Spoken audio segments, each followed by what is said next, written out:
Ingram Smith, Bud Elliott, back again for another episode of the Nolecast. Bud, we will thank our friends at Tarpon Cellars Winery, title sponsor of the Nolecast. Ever so fortunate to be able to continue to work with them. Went on a little bit of a celebratory dinner here recently with my fiance. Still sounds a little strange for me to say that, but nice. One of the better meals I've had. Not something that we do all the time. And damn if I didn't look down on the menu and see two offerings from our good friends at Tarpon Cellars. So they continue to have success, entering certainly some nice restaurants around town and all over Florida. So keep an eye out for them, whether you be going to the website and using that Nolecast coupon code, which gets you 20% off, or if you're at a nice restaurant, always take a peek and see if they are offering that of what our friends put together out there in Napa Valley. So I have a couple things here. Number one, what is the coupon code? Nolecast. Coupon code Nolecast. There we Nolecast. Go. All right. Number two, Maggie said to tell Christina, y'all are on alert in that household now because she's not pregnant anymore. So she thinks she's owed like the next couple shipments need to be going to Florida. Maggie has made that opinion known for a while now. So she will for about 9 months. She will be next in line, most certainly. All right. Awesome. So we got a lot of stuff to discuss here. I guess just a quick full disclosure, we will probably not do a National Signing Day preview show because there's not a whole lot to preview. We can kind of do a review show combining the transfers that FSU took along with the high school prospects. But I'm not going to waste people's time probably with a preview show, especially since we are generally once a week in the off season.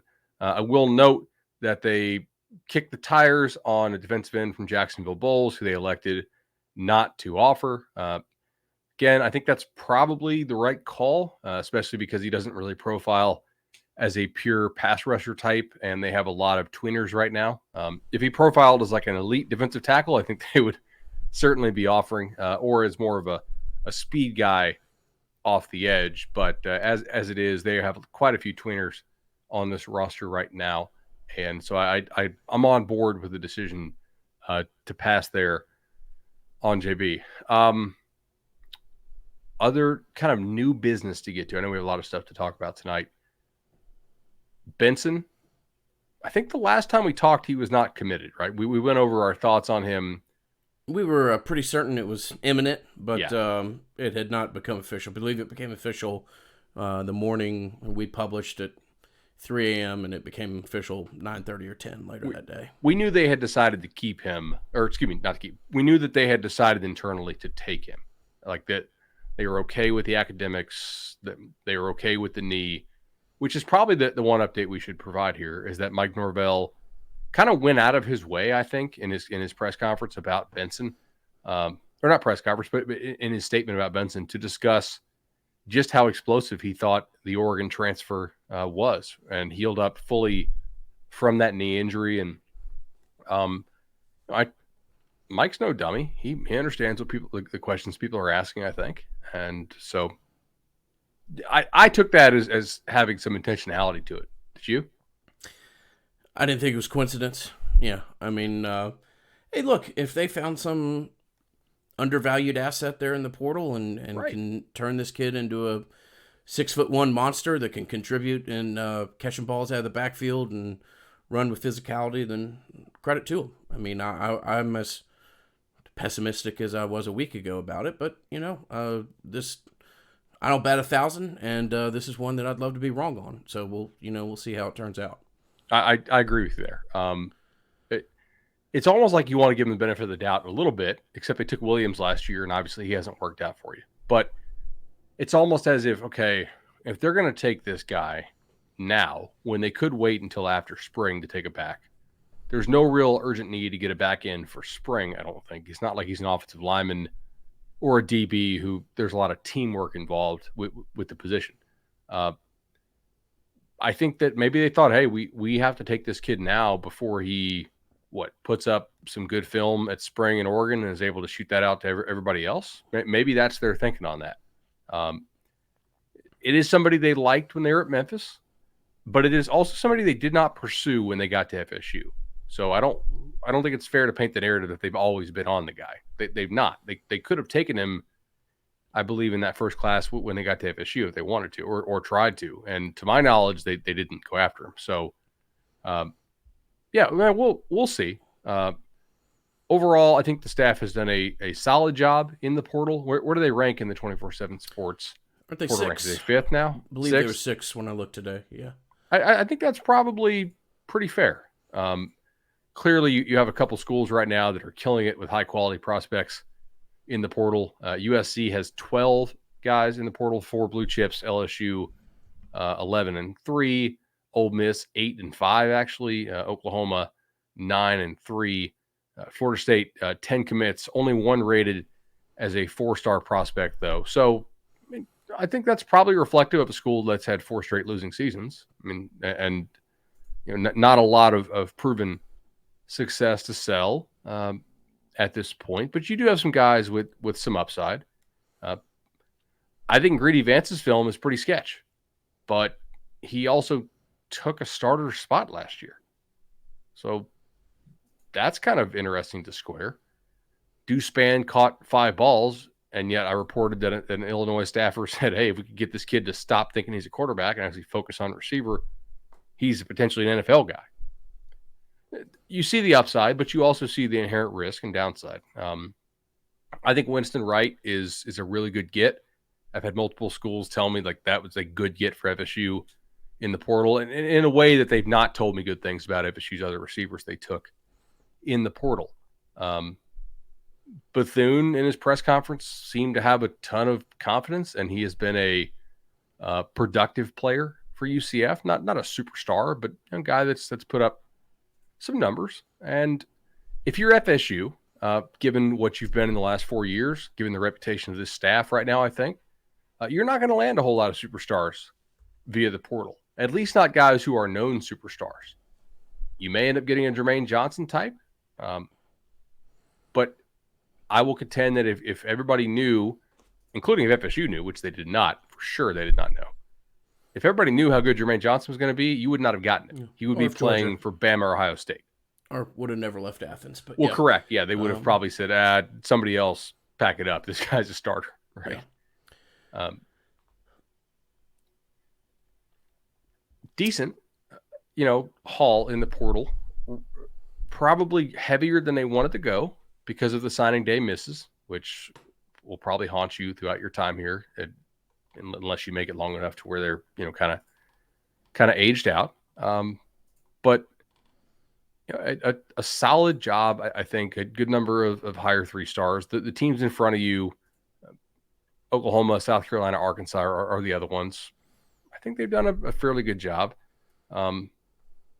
Bama has 3 guys now in the portal, a 5-star and 2 3-stars. So it's kind of hard to argue your class is better, but at the same time, it's weird to put rankings on classes with such a high variance of numbers, right? You have some teams with 14 portal kids, and you have some teams with 3, and you're asking an algorithm that is not perfectly suited to judge class rankings on teams that have such different numbers, which is why I really like what 247 does with the overall rankings, which is the combined transfer and recruiting rankings. And they have FSU at 14th overall with 7 blue chips and 18 non-blue chips. So it's an interesting formula, right? It does seem to reward volume quite a bit, but I think FSU's done a decent job there. So, I think if you look at the kind of the range that they're in, it's sort of in that 13 to 18 range, basically teams within 5 points of that range. That's probably pretty fair. All right, bud. So let's talk about a couple things here that have been hot pieces of conversation within the fan base. We've got some contracts for assistant coaches. We've got a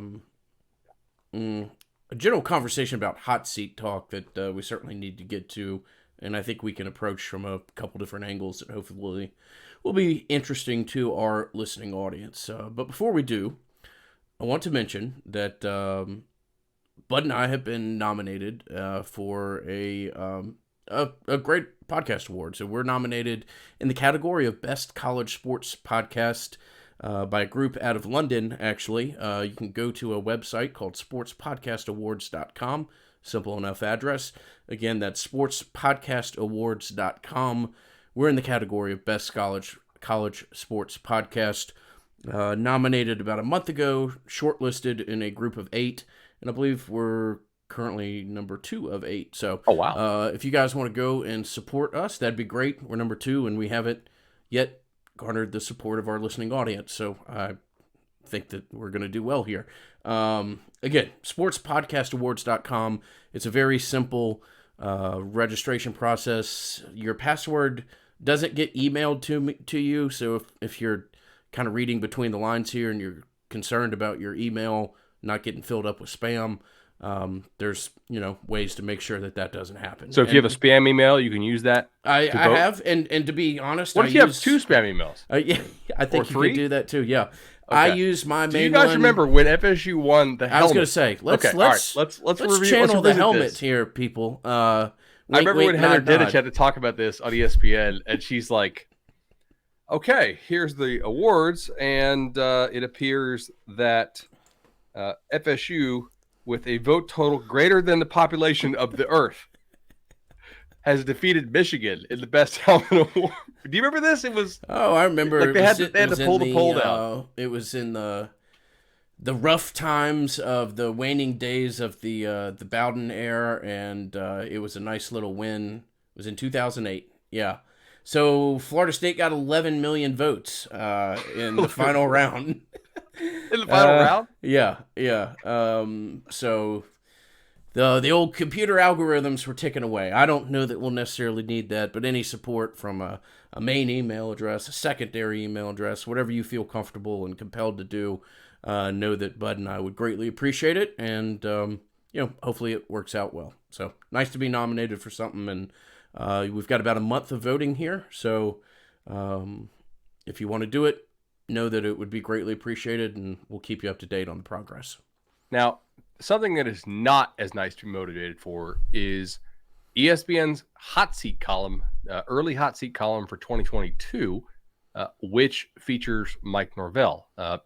This is written by ESPN's Adam Rittenberg, who I have a lot of respect for. I think he does his own work. I think he's well-sourced, and I think he generally does a good job of reading the tea leaves in the sport. I'll also preface this by saying that this is an extremely difficult article to do this early in the year because most athletic departments made their moves last year or last December following a year in which few made moves because it was a pandemic season. So there's a lot of pent-up moves that got released in December of 2021. So I don't think you're going to have that many firings this year. But Mike Norvell is listed on the hot seat. This is year 3 for him. So I'll just put what Adam writes, and then we'll kind of discuss it, because I have some fairly strong thoughts here. Does it involve Jackson and Jacksonville State? Because I certainly can understand. I mean, I'm not trying to step on his article, but I can understand where a national article or a national writer would come to some conclusions as such.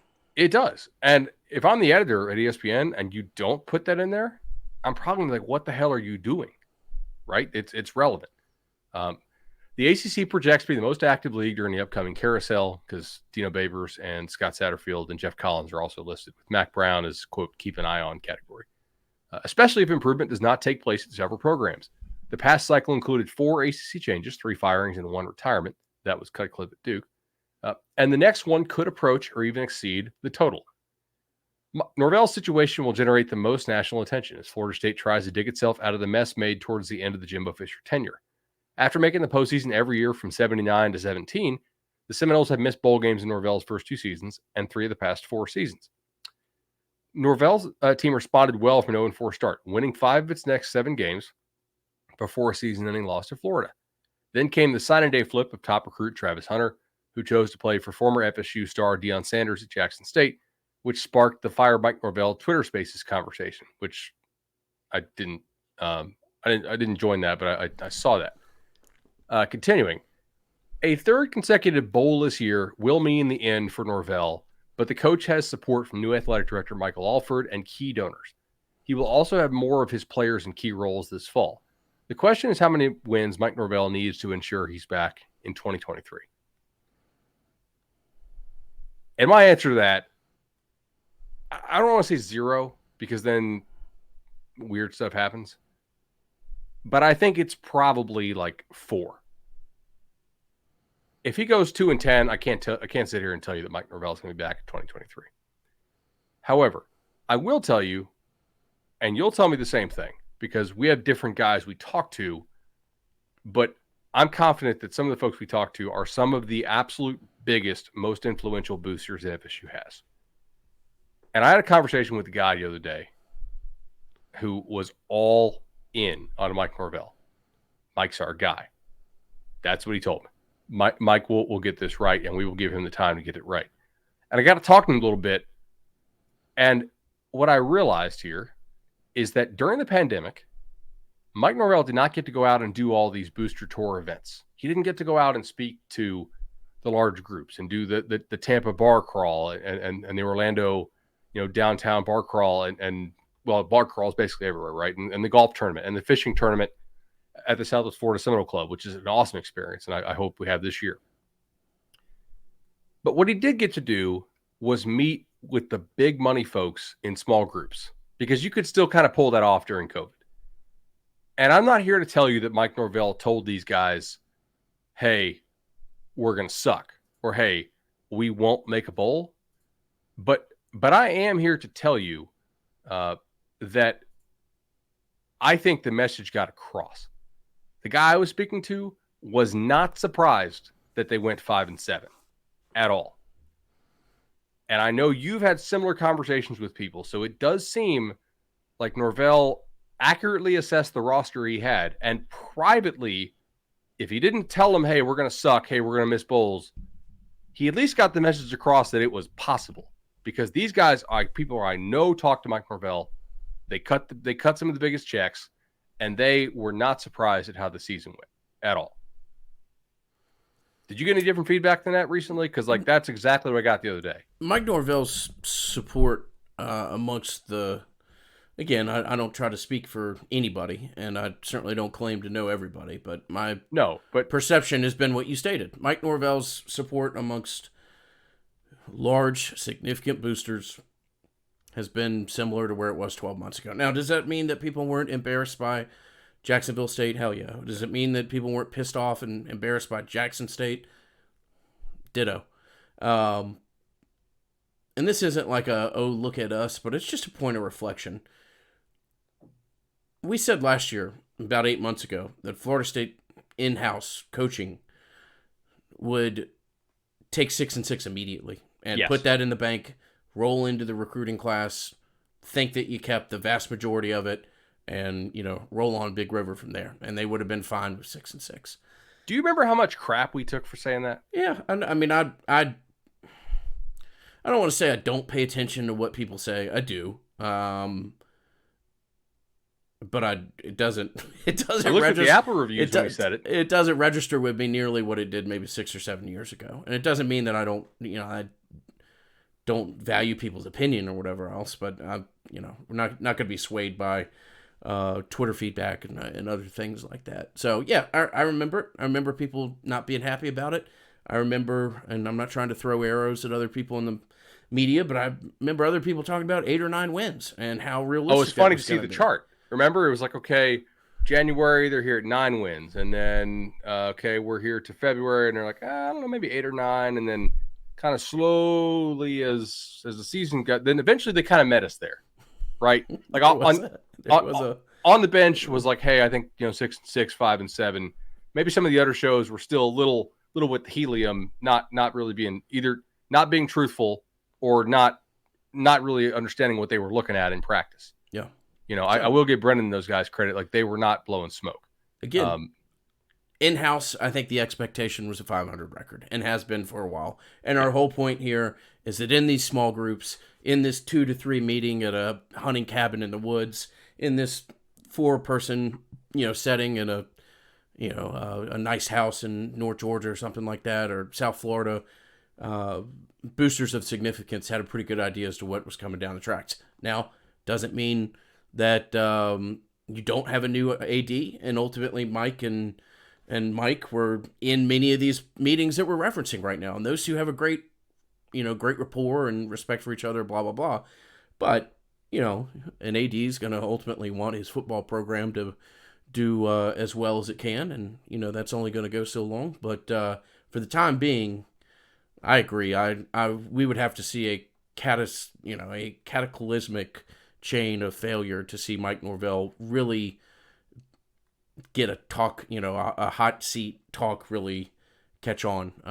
Anything other than kind of national media and those who would love to believe otherwise. So we'll have to see. I think you're right. I think you have to look at a 3-win season or worse for there to be real discussion about Mike Norvell's job security.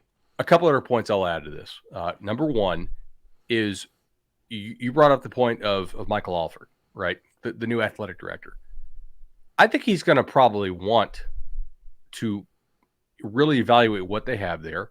He certainly worked behind the scenes with Mike Norvell, has fundraised with the guy, and I believe is somebody who does genuinely have some skin in the game.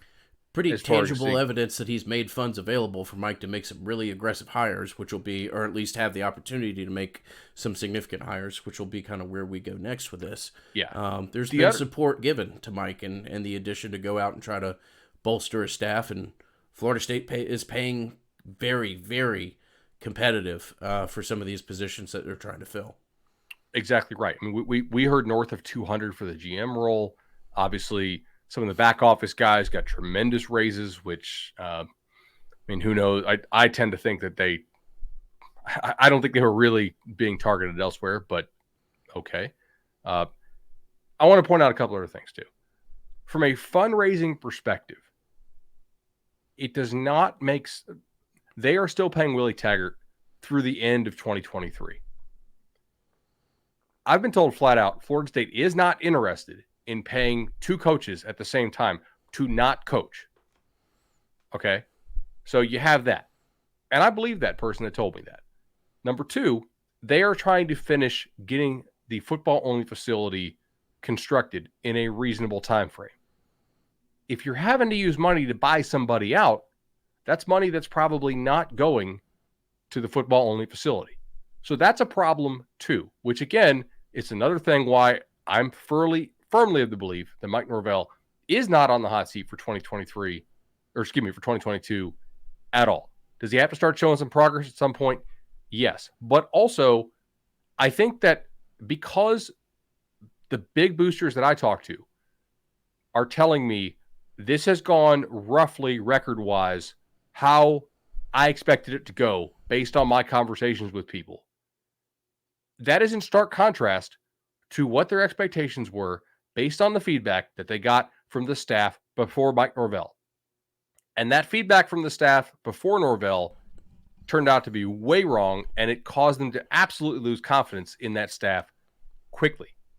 They believe that this staff has accurately evaluated what they have and has accurately communicated to them, this is going to take a while. This is a freaking mess, right? So, from that perspective, let me say one more thing. Also, has the turnaround been as quickly as anybody wanted to know? Would everybody that identifies as a Florida State fan had wanted to see them sign Travis Hunter? Hell yes. But worst case scenario, let's say Mike Norvell is but a kind of caretaker head coach that transitions you through this time. You're signing pretty decent recruiting classes.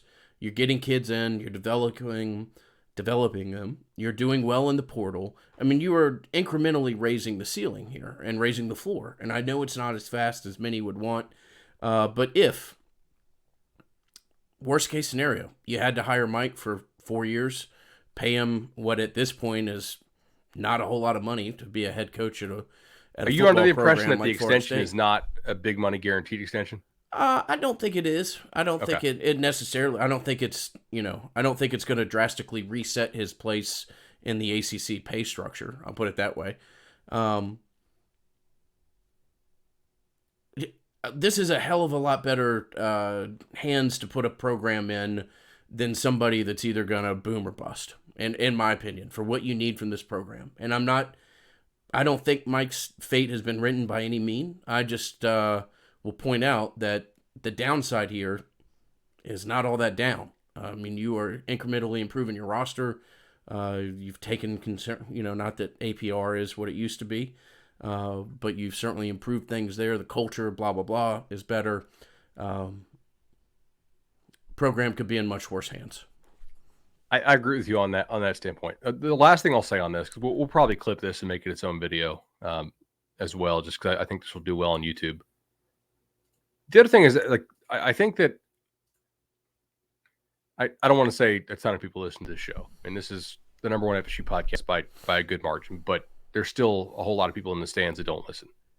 I do know that some of the people who are pretty connected listen to the show, and they do listen to the point that we make about the early signing period in that transitional class pretty consistently, which is that it's likely to suck. Now, everybody hates to hear that at the time that we say it, but again, I mean, do you want to do this? Just if I can run down the whole signing class in, I don't know, less than a minute. I mean, I'll just say the name. You think are they ever a starter here? Okay, Jamari Tate. Yes. Ooh, okay. Brian Robinson. No. Evan Purdy already gone. Brian Robinson already gone. Green McKnight. No. Go Philly. Well, yes, yes. Yeah, I think you're going to push him pretty hard. That may be why Corbin went pro. Doesn't make any sense to me, but I have heard similar. Yeah. Dix. Not anymore. I mean, yeah, technically a starter last year for some games, but no, never again. Ja'Kai Douglas, I think we agree, no. Corey Wren, no. Portier, I would say no. McCluster, no. Robert Scott already started. Sidney Williams, maybe. Griffiths is already gone. Schrader, I'm going to say yes. I think we probably agree there. It's got some work to do physically. Yeah, that's true. I did hear good things about him in the offseason program already, so good. Maybe that's a 23 guy, maybe not a 22 guy. Rodemaker, I quickly no. Williamson, no. Zane Herring, no. LaDamian Webb, already gone. Boatwright, no. Lundy, I guess he kind of started last year. Yeah, he's a starter. He's a starter. Lloyd Willis, I'm going to say no at this point, unless things changed. TJ Davis, no. They keep telling me they love Marcus and Douglas, but I mean, if you love a tight end, given how bad your tight ends were last year, you don't think he would have played. Mastermono, the punter, okay, and Manny Rogers obviously never qualified. So the guys that listened to the show, I think they understood that the first class that Norvell signed, you probably weren't going to get a whole lot out of, and indeed you're not. Like, that's a ton of washouts. It's entirely in keeping with the pattern that we've seen with the early signing period. When you hire a coach, a lot of these guys are available for a reason, and it's not a good reason.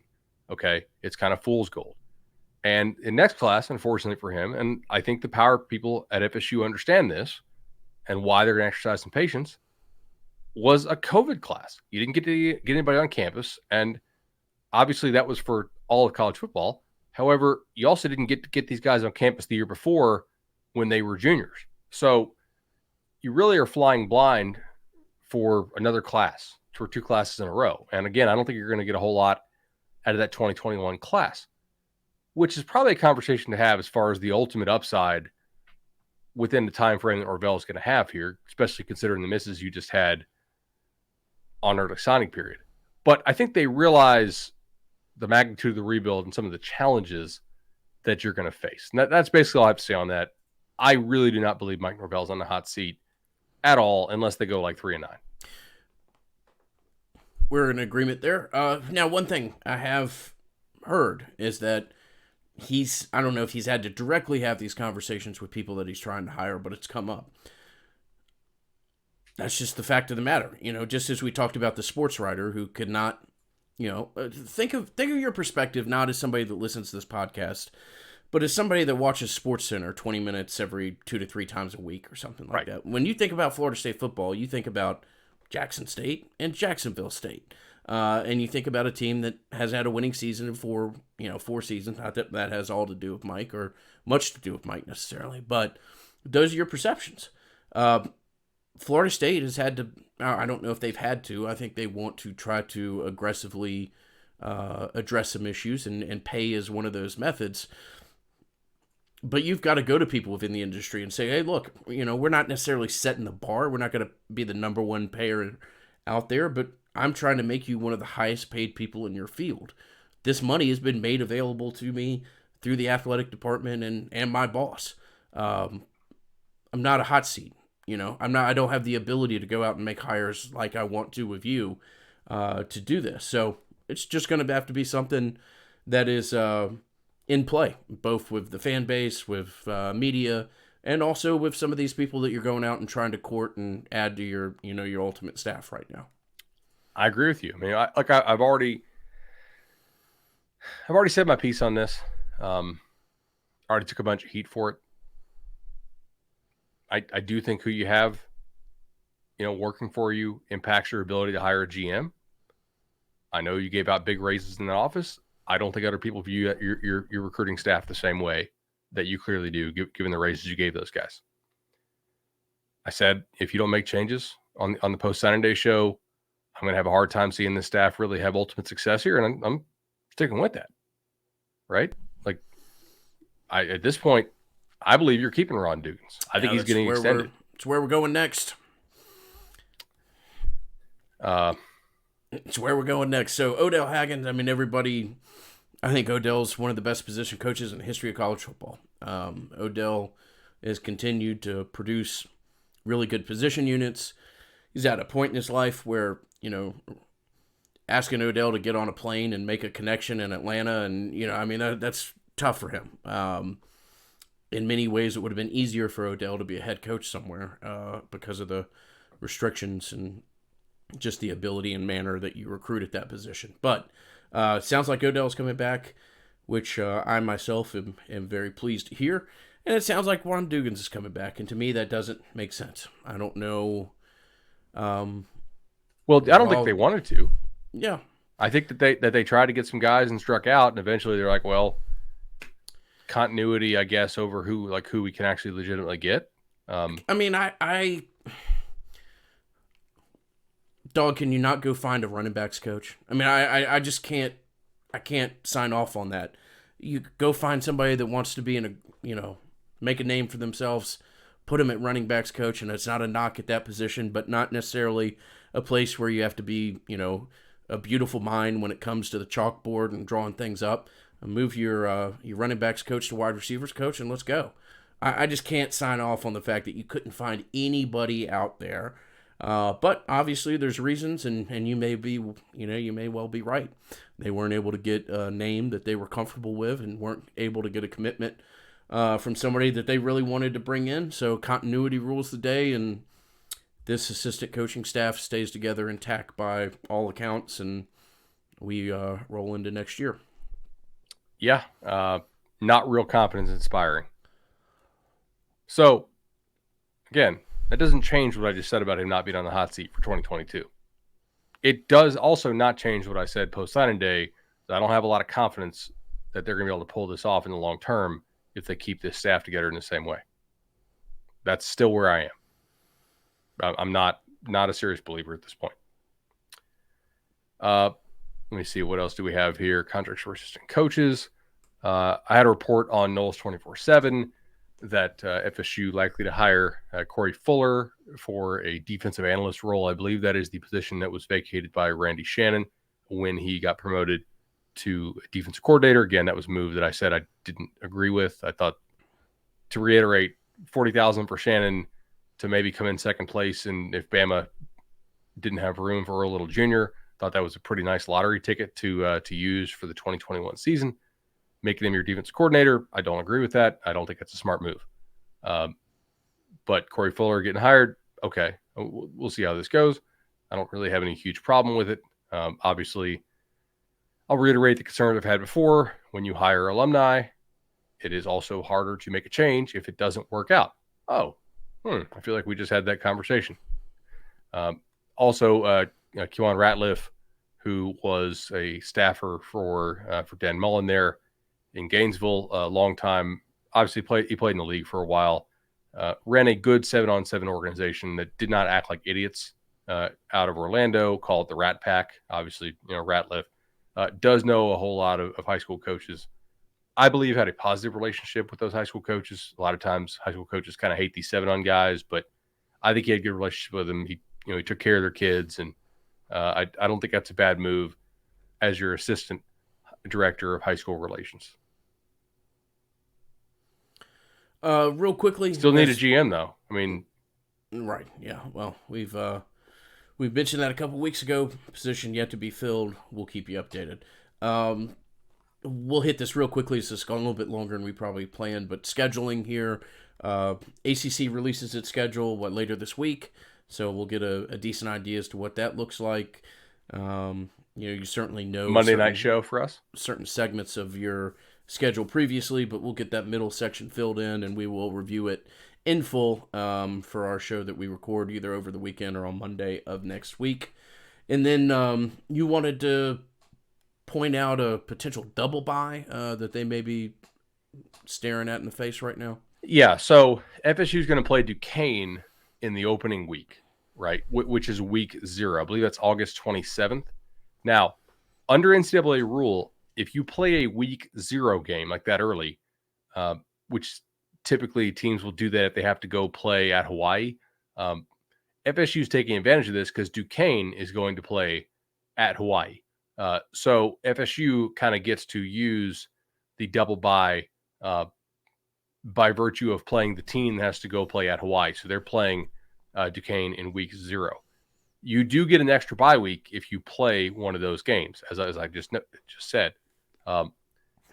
My thought is FSU would like to take that after the LSU game and then probably also play Clemson early. But I don't know that Clemson wants to take its bye week that early, nor do I know if Clemson wants to play FSU early in the year where FSU is off a bye and Clemson has decided to not use its bye week, right? So just something to think about there. I guess we'll see. We'll see what the ACC does. We do know that you get a couple sort of vetoes or strikes, if you will, or asks with the ACC schedule. We've seen this for a long time. There's only so many ways this cookie can crumble because of when you have certain non-conference games scheduled. But there are this is one of those schedules, and I'll just say this right now. This is not a particularly crazy tough schedule if you profile as like a top 15 or especially like a top 10 or better team. If you profile as like a top 40 team, which would be an improvement for FSU, this is a pretty damn difficult schedule. So the order in which some of these games fall, it is going to matter. I think there are some scenarios where you're projected as a favorite in maybe 7 games, but you could also tell me that these games are ordered somewhat differently and maybe you're a dog in 7 games. So not huge, obviously. Like you're not going to swing from a 7-point favorite to a 7-point dog based on timing of the schedule. But I think I think it matters a little bit here. And we'll see what the specific asks that FSU has. All right, we'll move to something that we always feel comfortable and have forever been the recipients of great timing, and that is being able to work with the good people, Chad and Shannon. Just added Alabama to the offering, so fantastic. Great to see Shannon continue to spread his metaphorical wings and really, what are they? Alabama, Georgia, South Carolina, North Carolina, and Florida at this point. Maybe Tennessee as well, or maybe I'm just adding an extra state in there. But yeah, so, I know you've worked with him twice. I am continually blown away by how many emails we get of new home loans and refis that they've accomplished, and couldn't be a better pairing with us, and nor could there be with you, the listener, if you want to reach out to Shannon. 844 FSU loan. Bud's done it twice. You as a listener base have done it maybe north of 350 times, which is mind-blowing. Hey, cheers to them, and sent me one of the better bottle scotches I've run across recently, Bud. So, no better way to to to get on my good side than have a little lovely mystery bottle of scotch show up at the house. That is absolutely. And congratulations again on getting engaged, man. Making an honest man out of you. Yeah. So let's go ahead and have everybody call Equal for FSU alone. Let's go ahead and call for a little round of applause for this basketball team, man. I was really not thinking that FSU was going to be where they are in the standings right now about a month ago. Leonard Hamilton is a damn good basketball coach. Madness, this staff is a good staff. This staff is incredible. I mean, CY, I had one of the people who really love and follow this basketball program at a granular level was just telling me, like, I don't know if I want to go ahead and make him the next head coach, but I sure as hell don't want to see him go anywhere else. I mean, they've just got a great staff. Is this Hamilton's best job? Yeah, I mean, I realize we're not at the end of the season, and things can certainly change as it has drastically with this one, as they've won 6 in a row now and completely changed the trajectory of where we as a fan base thought this program was headed, at least for a one-off year as they dealt with major departures to the NFL, to the NBA, and then some guys going to Europe that a little bit of a hard thing to predict, but. Fresh off wins over Duke and Miami, and number 1 in the conference, and very much got a little 3-game stretch here that wouldn't shock you to see them win 3 in a row and really cement themselves as potentially the number 1 seed going into the tournament. And again, it's early. They've got a game with Wake, who certainly slapped it on them pretty good earlier this year. In the next, I believe that's the 4th game upcoming, so we'll get a good barometer as to where they are, but credit to Hamilton and the staff, just an amazing program that's been built here, and an amazing turn of events as they've won 6 in a row, and again have positioned themselves as the number 1 team in the conference, and not a lock to make the tournament, but it would have to the proverbial plane would have to fly pretty hard into the mountain at this point to not see them make it yet another tournament. You do wish that they could play one more game against Louisville, though, given what is happening tonight with Chris Mack. Have you seen this? I have not, no. Louisville and their coach, Chris Mack, are in talks to separate immediately. They had an 8:30 team meeting tonight. So that's I don't know exactly what's going on there. I've not they're expecting him to sever ties by Wednesday, which is tomorrow. That is, yes. He's got about 2 hours and 20 minutes to do it, bud. Yeah, that's well, I mean, this isn't specifically basketball conversation, but what the hell's going on with Miami, man? I mean, this is just a strange. I know that's always how FSU owns them in like every sport right now. Well, that and just the fan base, the Miami fan base is again always a little bit of an odd bunch, but. A guy who's they're very online. They're very online, and a guy who's best known for not getting killed by a bear 15 years ago in the college football world is seemingly playing an instrumental role in their NIL efforts. Dave Portnoy's getting dunked on by a 9-year-old. I realize everybody's having a little bit of a laugh with that, but it's just a strange damn time, and I realize I'm just kind of rambling here. I will ramble to one more point.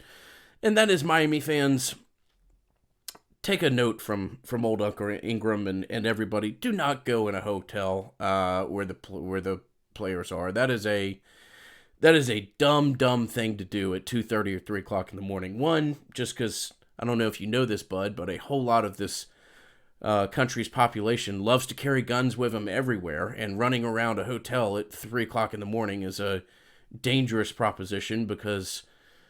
People don't necessarily know that you're running around tied to sports activities, so that can go south pretty quickly. What if you knock on the wrong door? You could knock on the wrong door, or you could be, Vinny, who was, waitlisted at Brown and denied at Cornell and Penn, and so you're at Miami and you want to prove how true you are, and you could run into one of these Florida State football or basketball players who would break your jaw in the quickest of moments.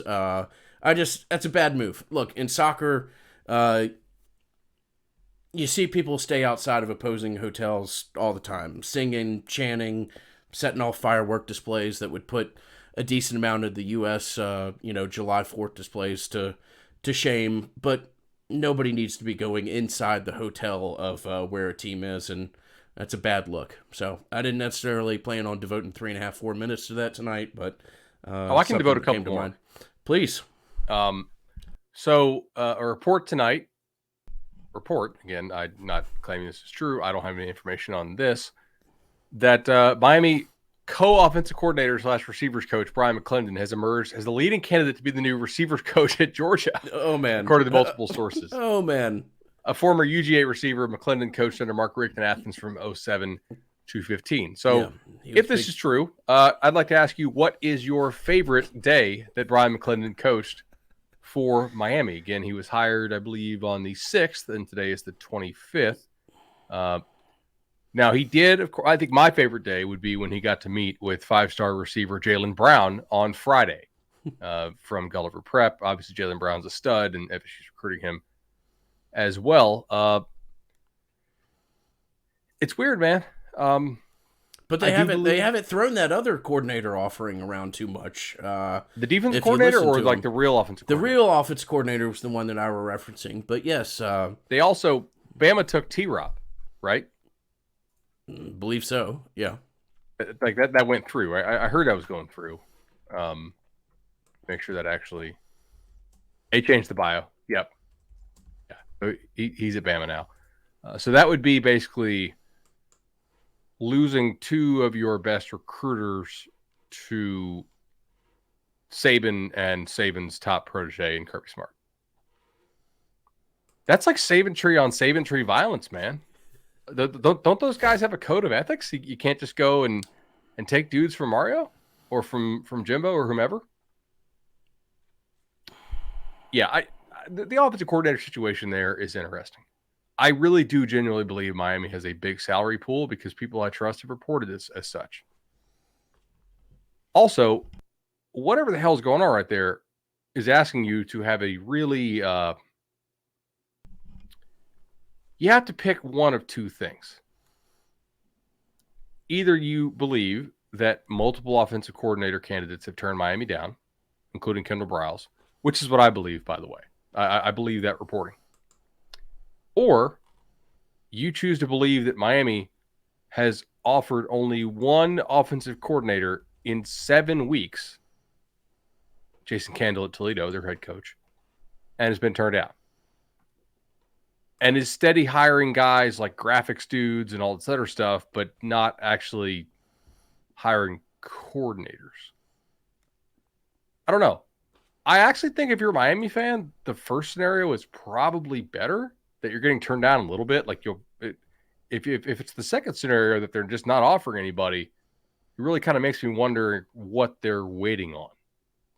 Is it one of 4 remaining offensive coordinators or quarterback coaches in the playoffs? I guess that's possible. I don't know. I guess we'll see. Yeah. I have heard potentially here Ken Dorsey, by the way. Like, not from anybody who works in the game, but just from people on Twitter. Ken Dorsey is the QB coach of the Bills.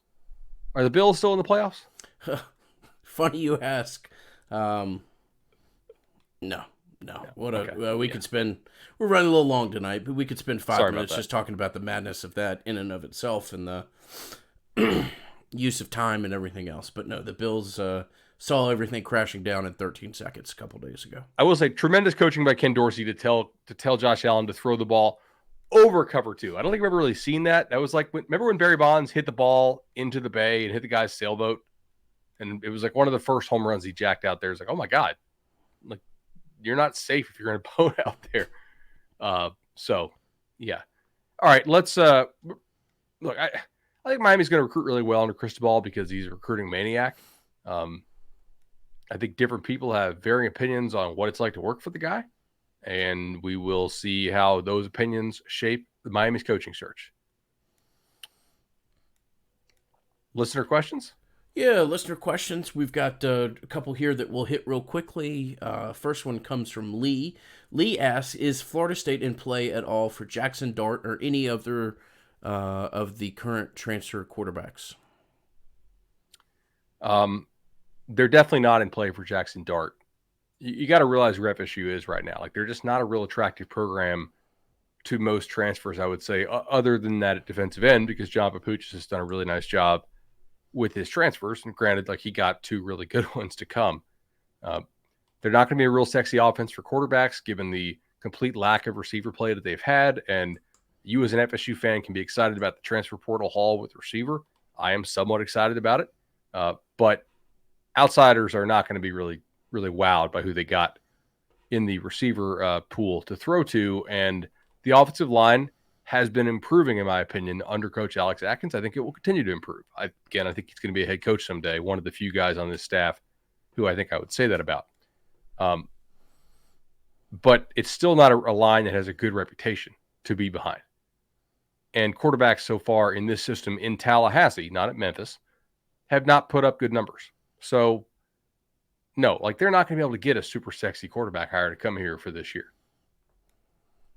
If for some reason Jordan Travis transferred after 22 and they've shown real improvement at receiver and at offensive line, it wouldn't shock me if you got a 1-year guy for 23. Next question is not a question, but rather a big thanks to our friends at Congruity. Matt Lewis is somebody that we're bragging on all the time. And Bud, ding, ding, ding. What is that? That's the sound of a new Congruity customer via the Nolecast. So this is awesome. John Raines reached out to Matt about a month ago. That ended up progressing nicely.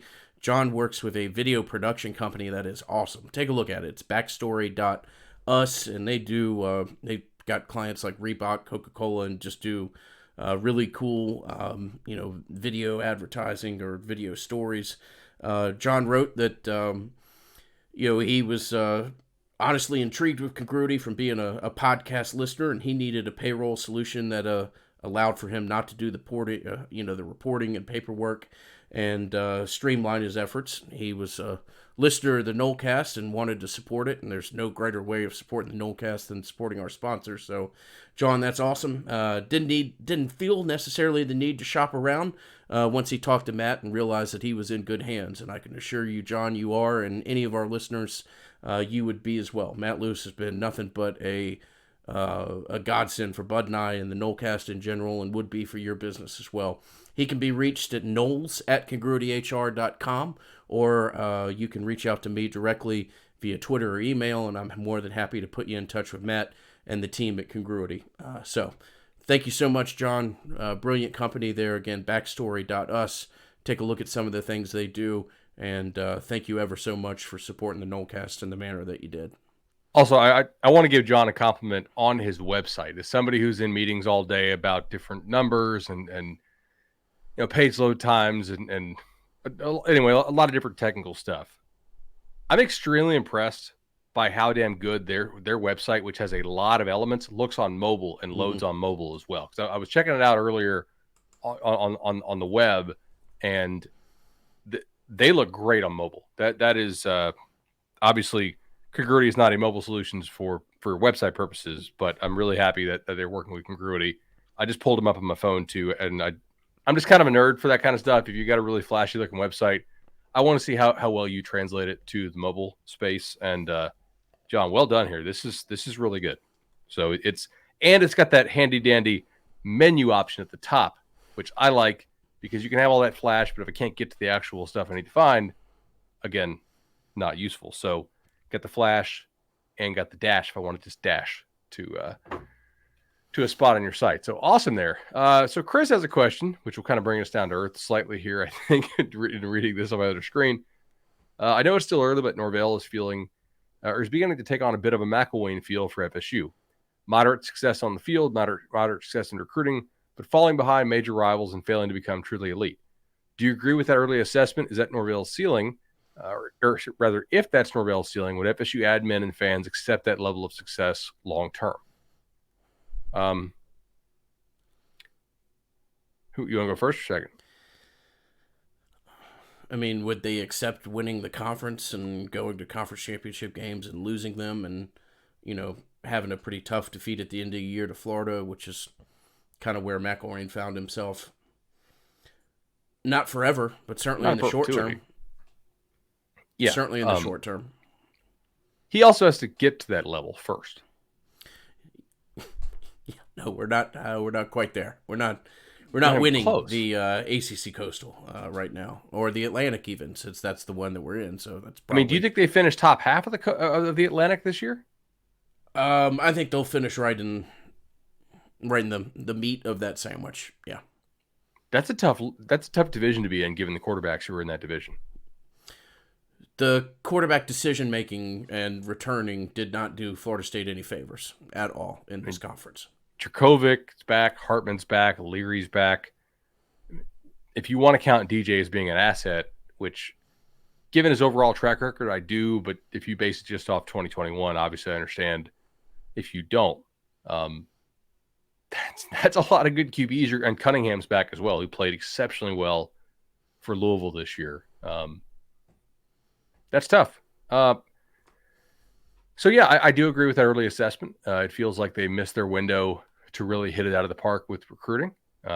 Their window specifically, and unfortunately for them, largely out of their control, being sort of a one-year thing. They can extend that window if they win a lot more games on the field this fall. I am personally not convinced that winning 7 or 8 games, even though it would be a nice improvement on your win total, I am not convinced that gets you in the ballpark with many elite recruits that you otherwise would not have been in with. That's just my personal opinion after observing the sport and working in it for quite a while. But I could be wrong. Often am. Would FSU fans accept that long-term and admin?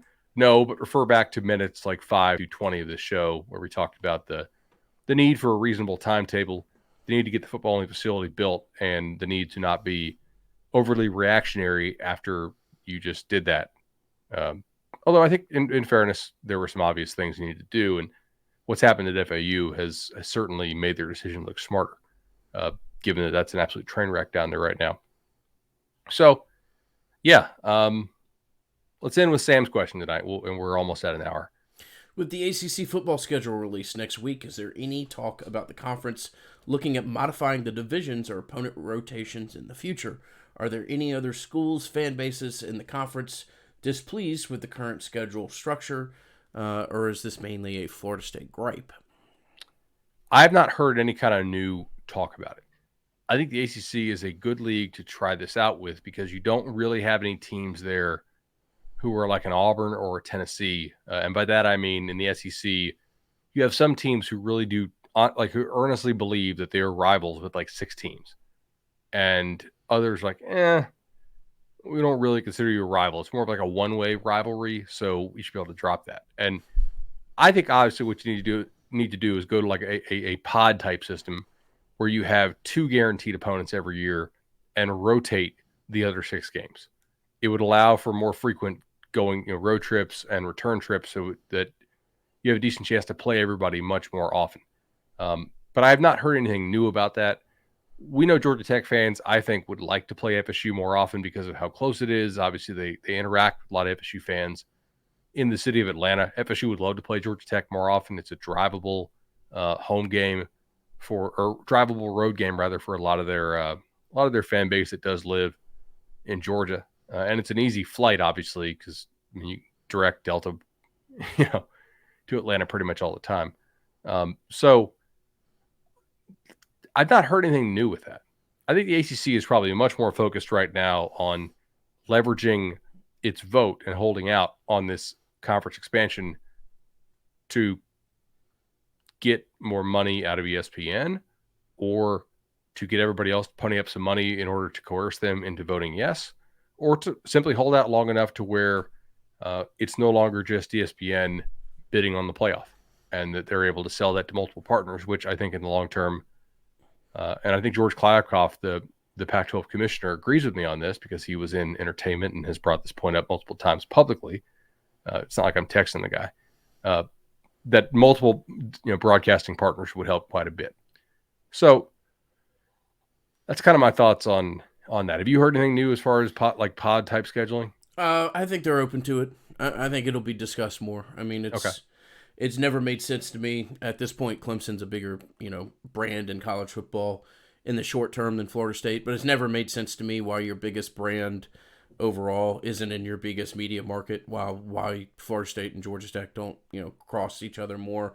Also, you know, it this conference does have some great schools in it and great cities. It would be fun to have more flexibility with a schedule and see yourself in all these places every 2 to 3 years, as opposed to going to Pitt once every 8 years, or some of the other, or Virginia. I mean, I have some natural bias there, but going to Charlottesville is one of the coolest trips in college sports. I love it.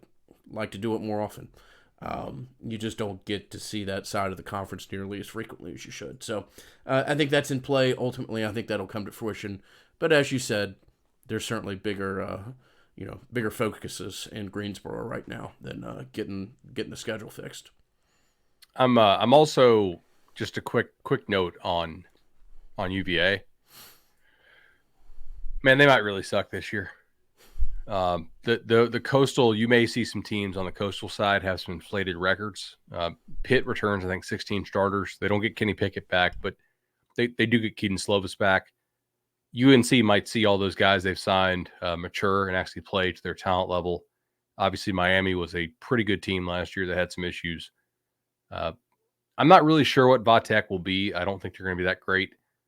Duke, I think, is a pretty serious project. I mean, they were probably the worst team in the pack, or in the Power Five last year, depending on what you think of Vandy and Northwestern. I mean, you could see the top three teams in the Coastal combined to win, like, I don't know, 19 ACC games or 18. Just because you're not going to catch a lot of losses in the bottom half of that division. Mm-hmm. Yeah. Something that we'll continue to keep an eye on as far as the conference structure. But for now, that'll be tonight's Nolecast. As always, thank you to you, the listener. If you get an opportunity, give us a 5-star review on Apple Podcast or wherever. And now Spotify. Spotify has reviews. No review, but ratings. Or rating, excuse me. Not reviews, ratings. And sportspodcastawards.com that we mentioned earlier. Would be great to see us continue to show well in that. And if you have 2 minutes, know that Bud and I would greatly appreciate you making your way over there and giving us a vote for the best college podcast. So, unless you've got anything else to add, Bud, this will be tonight's Nolecast. Nope. We will put out a call. Whoever made the bot to hack the helmet voting contest, we'd like to do a 10-year retrospective and interview you about that. We have some cool interviews coming up that I'm excited to do, but that would be a fun. It's very meta, but I think it'd be cool to do. No, it would be cool. That, like I said, there was it would be about 14 years now in review, but at a time when there wasn't a whole lot of sunshine pumping down on this fan base, that was a fun little reprieve, and still makes for a good story a decade and a half later. All right, buddy. I'll catch you later. Talk to you soon.